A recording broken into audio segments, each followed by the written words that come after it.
The crystalline spires of the Galactic assembly stretched toward the violet sky of Nexus Prime, their surfaces reflecting the light of 3 distant suns. Within the massive amphitheater, representatives from over 400 species gathered in a cacophony of clicks, whistles, telepathic hums, and translated speech. The air thrummed with tension as the emergency session called to order echoed through universal translators. Ambassador Sarah Chun sat in the designated human section, her dark eyes scanning the assembled delegates. The humans occupied only 12 seats in a chamber designed for thousands, a stark reminder of their species' recent arrival on the galactic stage.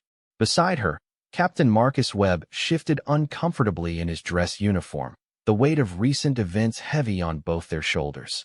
The session had been called following humanity's actions during the Kepler crisis, where human forces had withdrawn from a coalition fleet facing the mechanical horrors known as the Devourers. 3 entire star systems had fallen while the human ships retreated to defensive positions around Earth's colonies. The galactic media had painted it as the ultimate act of cowardice, and now the Assembly would formally address humanity's membership status. High Arbiter Veltar, a towering insectoid being with 4 arms and compound eyes that shifted through spectrum of colors, raised his ceremonial staff. The chamber fell silent except for the gentle hum of the translation matrix. We convene this emergency session to address the conduct of the species designation human during the recent Kepler crisis, Veltar announced, his mandibles clicking with each word. Reports indicate a complete withdrawal of human forces when faced with devourer incursions, resulting in the loss of 3 inhabited systems and approximately 40 billion sentient lives. A wave of hostile chittering, growls, and psychic static washed over the human delegation. Sarah felt her jaw clench but maintained her diplomatic composure. This had been expected, but experiencing the collective anger of hundreds of species was overwhelming even for someone trained in xenopsychology. Representative HFY of the Stellar Concordat, a tall, blue-skinned humanoid with silver hair, stood from his position in the high-tier seating. His species had been among the first to achieve faster-than-light travel and commanded significant respect in the assembly. The evidence is clear, HFY began, his voice carrying easily through the chamber's acoustics. When faced with true danger, the humans showed their nature. They spoke of courage and determination during their admission hearings. Yet when the moment came to prove themselves, they fled like prey animals before predators. Murmurs of agreement rippled through various species groups. The Krillian delegation, with their razor-sharp beaks and predatory instincts, clicked approval. The plant-like Verdani rustled their leaves in what their culture considered agreement. Even the peaceful Etherians, beings of pure energy contained within environmental suits, pulsed with disapproving light patterns. Sarah noticed Captain Webb's hands forming fists on the table before them. Webb had lost friends in those systems, good people who had followed orders they barely understood. She placed a calming hand on his arm while keeping her expression neutral. The humans claimed their withdrawal was strategic, continued another representative, this one from the militant Korvaxi Empire. The reptilian warrior's scales flashed crimson with contempt. Strategy is the refuge of cowards who lack the spine to face death with honor. My people have fought the Devourers for 3 generations. We have never retreated. This brought roars of approval from several warrior cultures. The Assembly's martial species had long viewed humanity with suspicion, considering their conflict resolution preferences and diplomatic approach as signs of weakness. The Kepler incident seemed to confirm their worst assumptions. High Arbiter Veltar gestured for silence. The floor recognizes Ambassador Chun of the human delegation. You may address these accusations. Sarah stood slowly, feeling the weight of hundreds of alien gazes upon her. Her heart pounded, but her voice remained steady as she activated her personal translator to ensure every species could understand her words clearly. Honorable delegates, she began, I thank the Assembly for this opportunity to address the concerns raised regarding human conduct during the Kepler crisis. Concerns? Screeched Representative Thaxlick of the Avian Collective, her feathers bristling with indignation. 40 billion souls are dead because your species lacks courage. This is not a concern. It is a catastrophe born of cowardice. The chamber erupted in supporting calls from multiple species. Sarah waited for the noise to die down before continuing, her calm demeanor a stark contrast to the emotional outbursts surrounding her. "I understand the anger and grief felt by all present," Sarah said. "The loss of life in those systems weighs heavily on every human heart. But before you pass judgment on my species' character, perhaps you should understand what actually happened during those 72 hours." "We know what happened," Veltar interjected. "Human forces withdrew to defensive positions around their colonies, while coalition forces engaged the enemy. 3 systems fell while your ships remained safely behind their defensive perimeters." Sarah nodded slowly. "That is indeed what your reports indicate. But reports can sometimes miss crucial details, especially when those details are classified at the highest levels of human military command." A new tension entered the chamber. Several representatives leaned forward in their seats, sensing something unexpected in the human diplomat's tone. "The truth is," Sarah continued, "humanity did not withdraw from the Kepler systems due to cowardice. We withdrew because we were preparing for something that no other species in this assembly would have been willing to attempt." Captain Webb looked up at her sharply.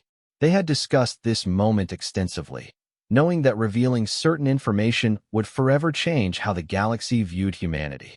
But the accusations of cowardice could not stand, especially when they were so fundamentally wrong.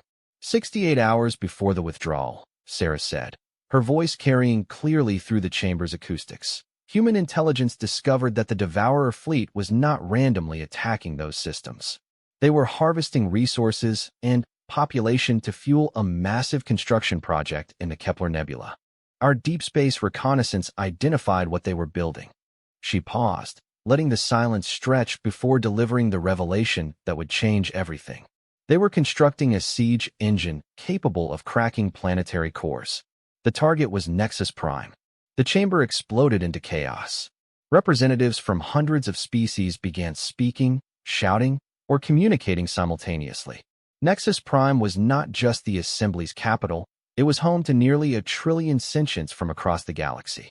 The idea of it being targeted by a planet-killing weapon sent waves of terror through even the most hardened warrior cultures. High Arbiter Veltar slammed his staff repeatedly against the resonance chamber, the sound cutting through the noise like a blade. "Order! Order in this chamber." When the noise finally subsided, Zephi had risen again, his silver features pale with shock. "Are you claiming that humanity knew of this threat and chose not to warn the Assembly?" "No," Sarah replied firmly. "I am telling you that humanity discovered this threat and chose to act on it immediately, without waiting for committee approvals or consensus building. Because sometimes, when facing annihilation, democratic processes move too slowly." The implications of her words sent a chill through the chamber. Many species in the Assembly were known for their lengthy deliberation processes, sometimes taking months or years to reach decisions on critical matters. While the Coalition fleet engaged the Devourers in those 3 systems, Sarah continued, buying precious time with their sacrifice, human forces were executing Operation Prometheus. 12 of our most advanced stealth ships, carrying our deadliest weapons, penetrated the Kepler Nebula and located the siege engine. She gestured to Captain Webb, who stood and activated a holographic projector they had brought. The image that appeared above the chamber's center showed a massive mechanical structure, easily the size of a small moon, bristling with weapons and surrounded by Devourer construction ships. "The siege engine was 96% complete when we found it," Webb said, his military bearing evident as he addressed the Assembly. "Our analysis indicated it would be operational within 48 hours. Even with the entire Galactic fleet, a conventional assault would have taken weeks to organize and execute." "So what did you do?" asked Representative Malthek of the Machine Collective, his electronic voice processing with what almost sounded like curiosity. Sarah exchanged a glance with Webb before answering. "We did what humans do when facing impossible odds and unacceptable alternatives. We improvised. The holographic display changed to show technical specifications that few in the chamber could fully understand. But the energy readings and weapon classifications were clear enough to make several representatives gasp. Operation Prometheus involved the detonation of controlled antimatter charges placed at critical stress points throughout the siege engine's superstructure, Webb explained. The explosions were timed to create a cascade failure that would destroy the entire construct in under 30 seconds. Antimatter charges? Veltar's compound eyes shifted to deep red, a sign of extreme alarm. The energy release from such weapons in an enclosed space like a nebula would create a gravimetric shockwave capable of destroying everything within a 12-light-year radius. Correct, Sarah said simply, which is why the 12 ships carrying out the mission were on a one-way trip. The chamber fell into absolute silence. Even the background hum of environmental systems seemed to fade as the full implication of her words sank in. You are telling this assembly, Zephi said slowly, that humanity sent 12 crews on a suicide mission without informing anyone else of the plan? I am telling you that humanity identified an existential threat to galactic civilization and acted to eliminate it using the only method that could succeed within the available timeframe, Sarah replied. The fact that it required the ultimate sacrifice from 300 of our best people was not lost on any of us. Captain Webb's jaw tightened as he continued the explanation. The crews were all volunteers. We had over 3,000 applications for the 300 positions. Every person who went knew they wouldn't be coming home. But they did come home, Sarah said, a slight smile touching her lips for the first time since entering the chamber. Because humans also do something else when facing impossible odds. The holographic display changed again, showing a different schematic. This one depicted the same antimatter charges, but with additional equipment attached. Experimental quantum tunneling drives, Webb explained. Theoretical technology that we had never successfully tested. The plan called for the charges to detonate, destroying the siege engine, while simultaneously creating localized space-time distortions that would allow our ships to tunnel back to safe coordinates. Theoretical technology? Representative Thaxlick's feathers were now standing completely on end. You sent 300 people to almost certain death based on unproven theory. We sent 300 heroes to save trillions of lives based on the best chance we had, Sarah corrected firmly. And, despite a 97% probability of mission failure, all 12 ships successfully completed their objectives and returned home. The chamber remained silent, but now the quality of that silence had changed completely. Where before it had been filled with judgment and condemnation, now it carried something else entirely. The siege engine was destroyed, Webb continued. The Devourer fleet in the Kepler systems found themselves cut off from their command structure and supply lines. Within 18 hours of Operation Prometheus, they had retreated beyond the galactic rim. The 3 systems you claim we abandoned were liberated within a week, Sarah added. Reconstruction efforts are already underway, funded primarily by human relief organizations.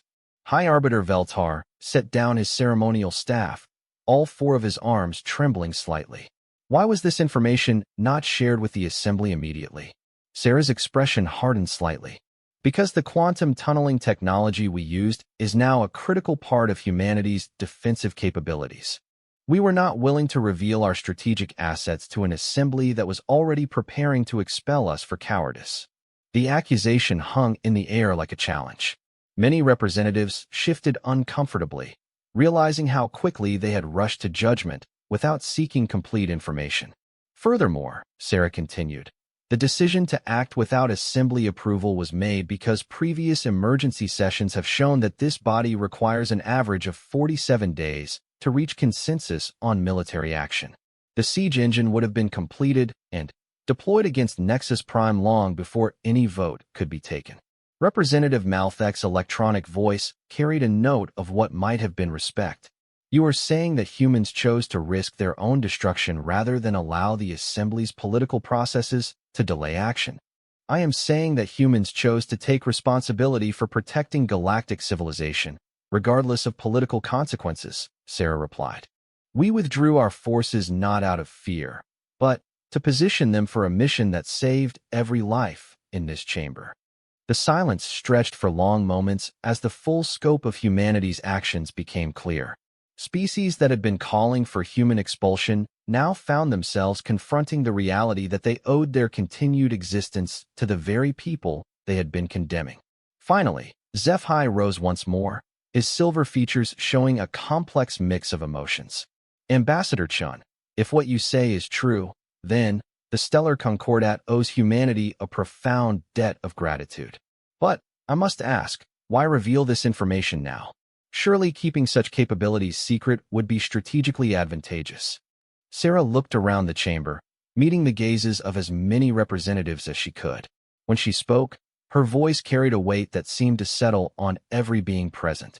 Because, she said, this assembly just spent the last hour calling my species cowards. And if there is one thing humans cannot and will not tolerate, it is being called cowards when we have just sacrificed everything to save you all. The temperature in the chamber seemed to drop several degrees as the full force of human indignation finally revealed itself. But this was not the angry outburst many had expected. Instead, it was something far more unsettling, controlled, measured fury backed by demonstrated capability. The silence following Ambassador Chen's words stretched until it became almost unbearable. Representatives across the chamber found themselves grappling with a complete reversal of their understanding. The humans they had condemned as cowards had not only saved galactic civilization but had done so while being actively criticized for their methods. High Arbiter Veltar's compound eyes shifted through several color spectrums before settling on a deep blue that indicated deep contemplation in his species. When he spoke, his usual authoritative tone had been replaced by something approaching humility. Ambassador Chun, he began slowly, the Assembly owes you and your species an apology. However, I must note that the secrecy surrounding Operation Prometheus has led to a serious diplomatic crisis. How do we proceed from here? Before Sarah could respond, Representative Corval of the Draconic Hegemony rose from his position. The massive reptilian being stood nearly 3 meters tall, his scales gleaming like polished armor under the chamber's lights. When Dragon spoke in the assembly, others listened. High Arbiter, with respect, the question is not how we proceed, Corval rumbled, his voice carrying the weight of millennia. The question is how we can possibly make amends for this insult to a species that has proven itself in ways none of us could have imagined. The dragon's words sent ripples through the chamber. Draconic species were known for their pride and their reluctance to admit error. If Corval was calling for amends, the situation had moved far beyond simple diplomatic protocol. Sarah raised her hand slightly, drawing attention back to herself. The human delegation appreciates the sentiment, Representative Corval, but we are not here seeking apologies or amends. We are here because this assembly accused us of cowardice, and such accusations cannot be allowed to stand in the galactic record. She gestured to Captain Webb, who activated another series of holographic displays. These showed detailed tactical analyses of the Operation Prometheus mission, including probability matrices and risk assessments. Every human who participated in that mission knew they were likely going to die, Webb stated matter-of-factly. The quantum tunneling technology had never been tested on anything larger than a probe. Our best scientists gave it a 3% chance of working properly with full-sized ships. The holographic displays showed the faces of the 300 crew members who had volunteered for the mission. They represented every human colony, every military branch, and every walk of life. Young and old, male and female, representing the full diversity of human civilization. Lieutenant Commander Maria Santos left behind 3 children. Webb continued, his voice steady despite the emotion underlying his words. Engineer First Class Chen Wang had just gotten married 2 weeks before the mission. Navigator Sarah Kim was 3 months from retirement. Each name and personal detail hit the chamber like a physical blow. These were not faceless statistics or abstract military units. These were individuals with lives, families, dreams, and fears who had chosen to risk everything for people they had never met. They went anyway, Sarah added quietly. Not because they were ordered to, but because they understood what was at stake. And while they were flying into what they believed would be certain death, representatives in this very chamber were preparing speeches about human cowardice. Representative Zeph-Hai had remained standing throughout this exchange, his silver features growing increasingly pale. Ambassador, surely you understand our perspective. We had no knowledge of Operation Prometheus. From our viewpoint, human forces simply abandoned their allies. And therein lies the fundamental problem, Sarah replied, her tone sharpening. You made assumptions about human behavior based on incomplete information, then acted on those assumptions without seeking clarification. Tell me, Representative HFY, how many times in galactic history has the Stellar Concordat made strategic withdrawals during military operations? The question caught HFY off guard. That is not relevant to this discussion. Humor me, Sarah insisted. HFY's discomfort was visible as he accessed his personal data pad. The Concordat military has made strategic withdrawals in 17 major conflicts over the past 3 centuries. And were you called cowards for those withdrawals? No, of course not. They were recognized as sound tactical decisions, even when those withdrawals resulted in temporary enemy gains. Yes, because the long-term strategic benefits justified the short-term losses. Sarah nodded slowly.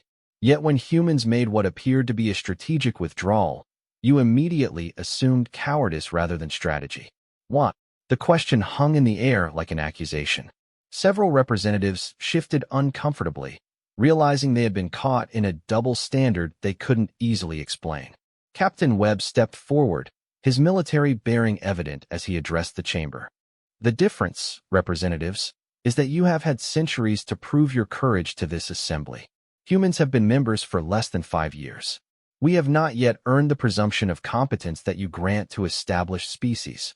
That observation suggests a systematic bias in how this assembly evaluates newer member species, Sarah added. A bias that could prove dangerous if it leads to dismissing potential solutions to existential threats. High Arbiter Veltar raised one of his 4 hands. Are you suggesting that the Assembly's membership evaluation protocols are fundamentally flawed? I am suggesting that assuming the worst about species you don't fully understand can have catastrophic consequences, Sarah replied. If you had succeeded in expelling humanity from the Assembly today, you would have lost access to the quantum tunneling technology that may be our only effective defense against future devourer incursions. This revelation sent a new wave of shock through the chamber. The technological implications of quantum tunneling went far beyond military applications. Instant transportation across galactic distances would revolutionize trade, exploration, and communication. Representative Malthek of the Machine Collective processed this information with visible electronic activity across his metallic features. Are you indicating that humanity would be willing to share this technology with the Assembly? Sarah exchanged a look with Captain Webb before answering. That depends entirely on whether this assembly is interested in treating humanity as an equal partner rather than a junior member to be judged and dismissed at the first sign of behavior you don't understand. The challenge in her words was unmistakable. Humanity was not begging for acceptance or forgiveness. They were demanding respect, and they had the capability to back up that demand. Representative Thaxlick of the Avian Collective, who had been among the most vocal critics earlier, now spoke with considerably less hostility. What exactly are humans proposing? We are proposing that this assembly acknowledge its error in judgment, Sarah said firmly. Not just privately, but publicly. A formal statement recognizing that Operation Prometheus represents the highest traditions of galactic service and that human actions during the Kepler crisis exemplified courage, not cowardice. Furthermore, Captain Webb added, we propose the establishment of new protocols for emergency military actions. Situations that threaten galactic civilization cannot wait for standard diplomatic processes. There must be provisions for immediate action by species with the capability and willingness to act. High Arbiter Veltar's compound eyes shifted to deep purple, indicating serious consideration. Such protocols would represent a significant change to Assembly governance. The implications would need to be thoroughly studied. With respect, High Arbiter, Sarah replied, thorough study is exactly what nearly cost galactic civilization its capital world. Some situations require immediate decision-making by those closest to the problem. The chamber fell into another contemplative silence as representatives absorbed the full scope of what was being proposed. Humanity wasn't just asking for an apology. They were demanding a fundamental restructuring of how the Assembly handled existential threats. Representative Corville spoke again, his draconic rumble carrying new authority. The hegemony supports both proposals. The formal acknowledgement is not only appropriate, but necessary to correct the historical record, and the emergency protocols are essential to prevent future near catastrophes. The Concordat also supports these measures, HFY added, though his tone suggested some reluctance. However, we would need to establish clear parameters for what constitutes an existential threat requiring immediate action. Sarah nodded. Reasonable safeguards are acceptable, as long as they don't recreate the same delays that nearly doomed Nexus Prime. Captain Webb activated another holographic display, this one showing a detailed timeline of the Kepler crisis. The siege engine would have been operational in 48 hours. Even emergency assembly protocols would have required at least 72 hours to authorize military action. By the time this chamber could have voted, Nexus Prime would have been a cooling debris field. The stark mathematics of the timeline drove home the point more effectively than any argument. Speed had been essential, and humanity had been the only species positioned and willing to act quickly enough. Representative Velnara of the crystalline conjunction, whose people communicated through harmonic resonance, produced a sound that translated as deep respect. The conjunction recognizes the debt owed to humanity.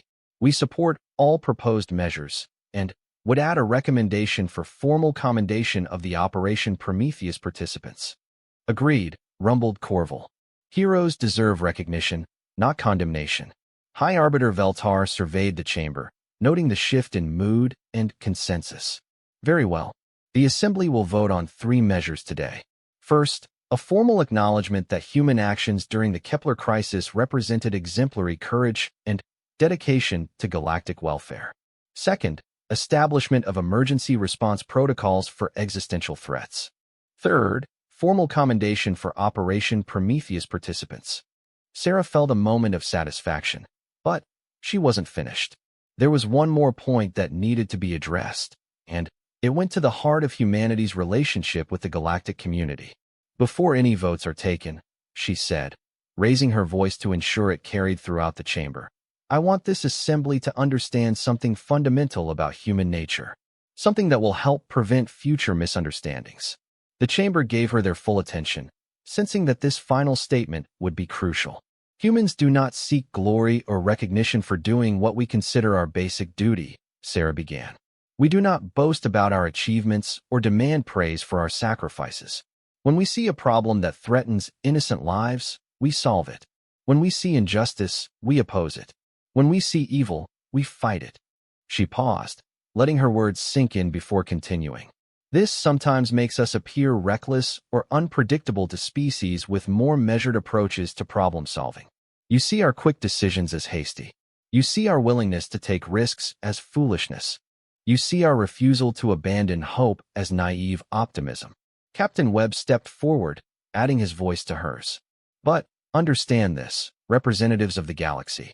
When the next existential threat emerges, and it will, humans will again be among the first to respond. Not because we seek death or glory, but because we cannot stand by while others suffer. And if that response requires sacrifice, we will make it, Sarah concluded. If it requires us to act without permission or consensus, we will act. If it requires us to risk everything we hold dear, we will take that risk. Because that is who we are. The chamber was absolutely silent now. Every representative focused on the human delegation with something approaching awe. So when you cast your votes today, Sarah said, her voice carrying with crystalline clarity, remember that you are not just voting on past actions. You are voting on whether the galaxy wants humanity as a partner in facing future challenges, or whether you prefer we handle those challenges alone. The implicit threat in her words was unmistakable, but it wasn't delivered with hostility.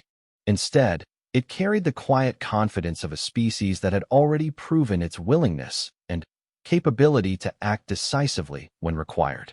High Arbiter Veltar looked around the chamber, reading the mood of the assembled representatives. What he saw convinced him that the votes would be unanimous, but he also understood that this moment represented a fundamental shift in galactic politics. Humanity had entered the assembly as supplicants, grateful for acceptance into galactic civilization. They were now revealing themselves as something else entirely, a species that could and would act unilaterally to protect what they considered important regardless of political consequences. The galaxy had gained a powerful ally, but it had also gained a potential source of future complications if human values and galactic consensus ever diverged significantly. 3 hours later, the voting was complete. All three measures had passed with overwhelming support, but Ambassador Sarah Chun found herself standing in the Assembly's diplomatic reception area, feeling strangely unsatisfied. Captain Webb stood beside her, accepting congratulations from various representatives who had approached to express their newfound respect for humanity. Representative Zeph-Hai approached them, his silver features showing genuine remorse. Ambassador Chun, I want to personally apologize for my earlier statements. The Stellar Concordat has prepared a formal statement acknowledging our error in judgment. Sarah accepted the data pad he offered, scanning the contents quickly. The statement was thorough and unambiguous in its acknowledgement of human heroism during the Kepler crisis. It would be distributed across all major galactic news networks within the hour. Thank you, Representative Zeph-Hai, she replied diplomatically. The human delegation appreciates the Concordat's willingness to correct the record. But, even as she spoke the formal words, Sarah found her attention drawn to a small group of representatives gathered in the far corner of the reception area. They were speaking in low tones and glancing occasionally toward the human delegation. Their body language suggested they were not entirely comfortable with the day's revelations. Captain Webb noticed her distraction. Problem, Ambassador? Potentially, she murmured.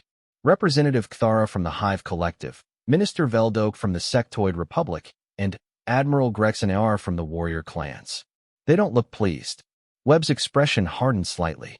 Those three representatives came from species known for their militant approaches to galactic politics. If they were forming some kind of opposition coalition, it could complicate future relations significantly. Representative Corval approached them, his massive draconic form drawing respectful space from other delegates. Ambassador Chun, the hegemony wants to formally invite humanity to participate in our annual War Games exercise. Your tactical innovations would be educational for our military commanders. I appreciate the invitation, Representative Corval, Sarah replied. However, I should mention that human military tactics tend to be rather unconventional by galactic standards. We might not fit well into traditional exercise parameters. The dragon's expression was the closest approximation to a smile that his species could manage. Ambassador, after today's revelations, unconventional is exactly what we need to study. Their conversation was interrupted by the approach of the three representatives Sarah had been watching. Kthara, the insectoid queen of her Hive Collective, spoke first through her translator matrix. Ambassador Chun, the species I represent have some concerns about the precedent established today, Kthara said, her multifaceted eyes reflecting the chamber's lights. The emergency protocols you proposed could be misused by species seeking to bypass legitimate assembly oversight. Minister Veldok, a gray-skinned humanoid with large black eyes, nodded agreement. The Sectoid Republic has always valued careful deliberation over hasty action. We fear these new protocols could lead to reckless military adventures. Admiral Grexenar, a heavily armored bipedal creature with natural weapon appendages, was more direct. The warrior clans respect strength and courage, but we do not appreciate being presented with accomplished facts after secret military operations. Sarah felt the familiar weight of diplomatic tension settling on her shoulders. These three representatives were voicing concerns that likely went beyond their own species. The day's victories in the assembly chamber might have created new problems. I understand your concerns, Sarah began carefully. But perhaps you could elaborate on what specific safeguards you would find acceptable? Kthara's translator conveyed an undertone of suspicion. The Hive Collective questions whether any single species should possess the capability to act unilaterally on matters affecting galactic civilization. Such power is too concentrated, too dangerous.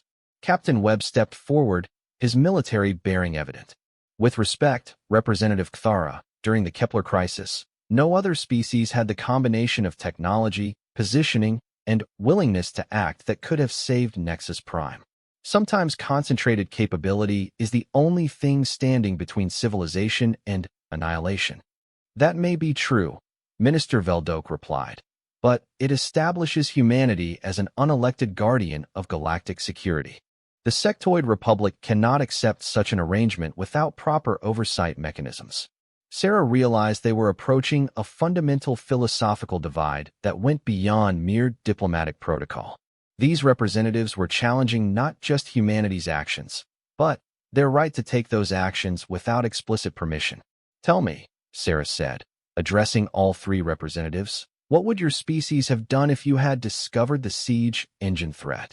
The Hive Collective would have immediately informed the Assembly and requested emergency authorization for military action. Thara responded without hesitation, even if that process would have taken longer than available time allowed. Webb pressed, "Proper procedures exist for good reasons," Minister Veldoke stated firmly. "Bypassing them, regardless of justification, undermines the foundation of galactic law."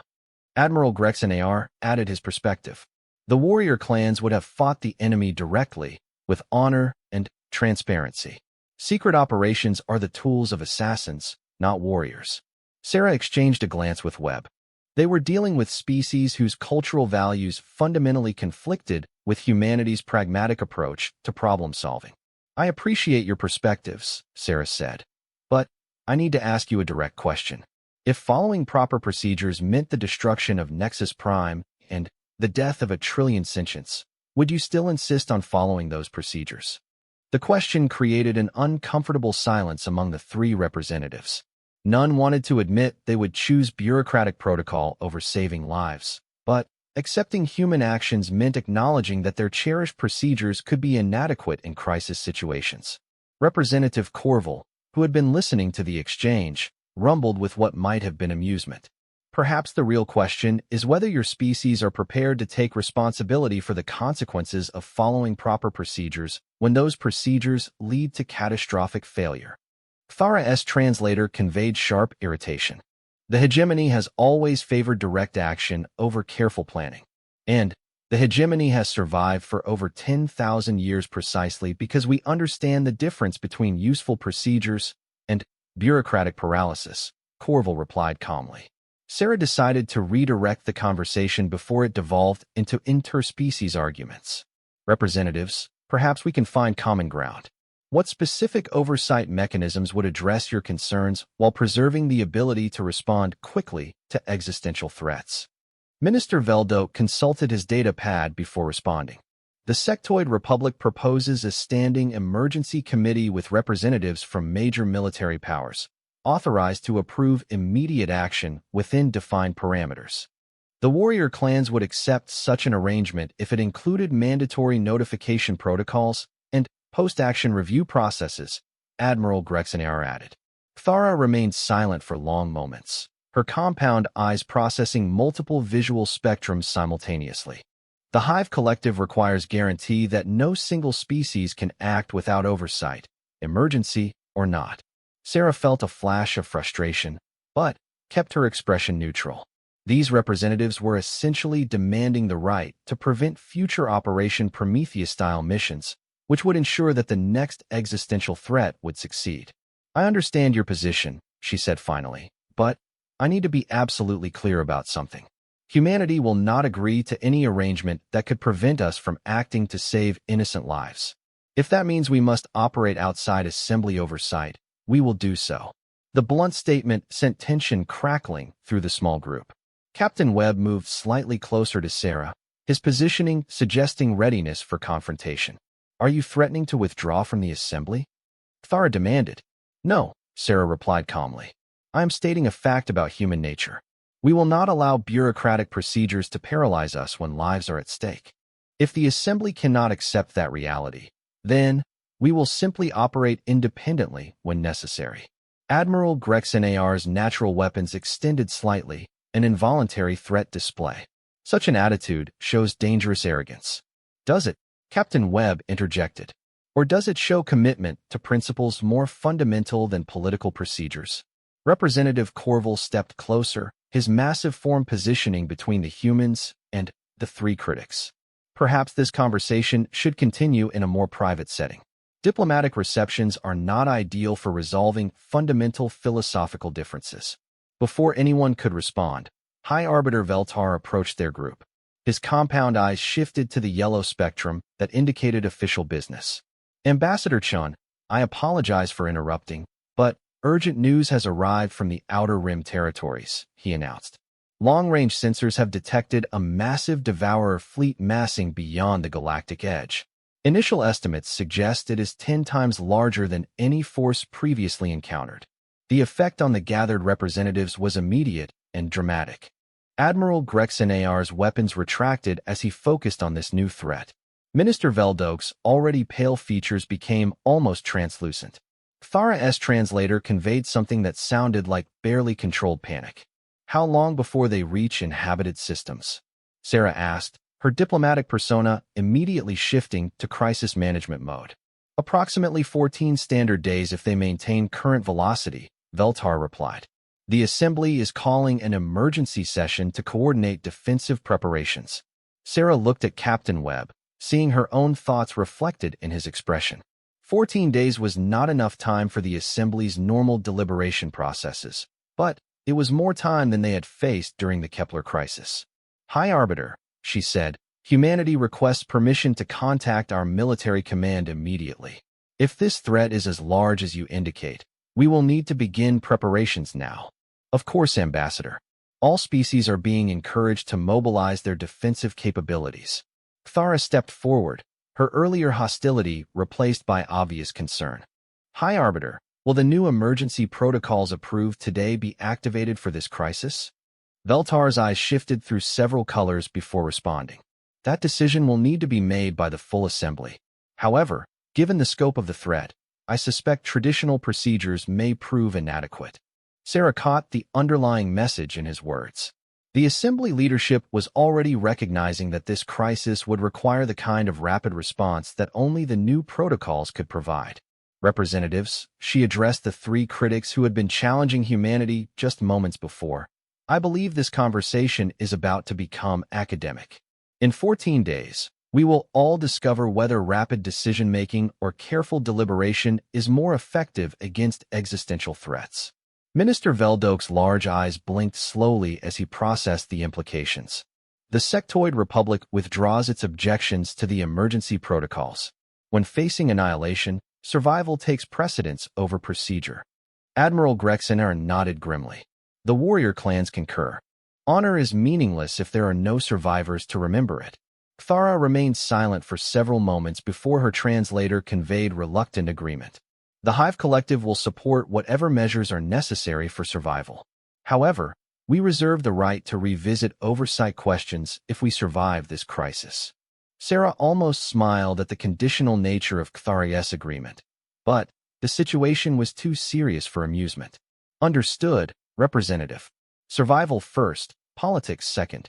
High Arbiter Veltar looked around the group with something approaching satisfaction. It appears the crisis has already begun to resolve some of our earlier disagreements. Perhaps necessity truly is the mother of cooperation. As the emergency session was called to order, Sarah found herself reflecting on the day's events. Humanity had entered the assembly session facing accusations of cowardice and potential expulsion. They were now being looked to as potential saviors in the galaxy's darkest hour. The irony was not lost on her. But, more importantly, she realized that the real test was yet to come.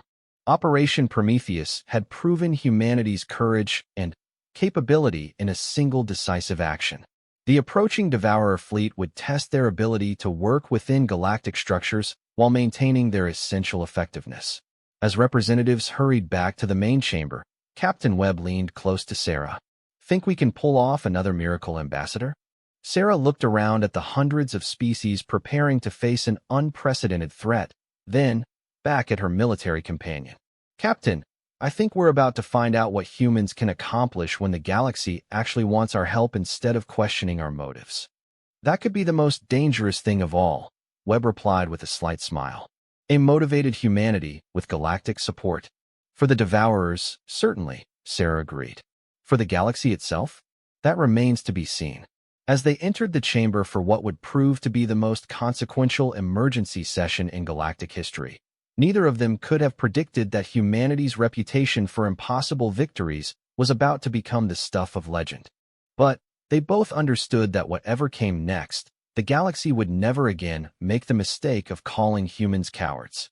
The real question was whether the galaxy was prepared for the full scope of what humanity could accomplish when properly motivated and supported. That answer would come in the 14 days ahead, when the largest devourer fleet in galactic history would discover why humans had earned their reputation for achieving the impossible. The Assembly had labeled them cowards and learned their error.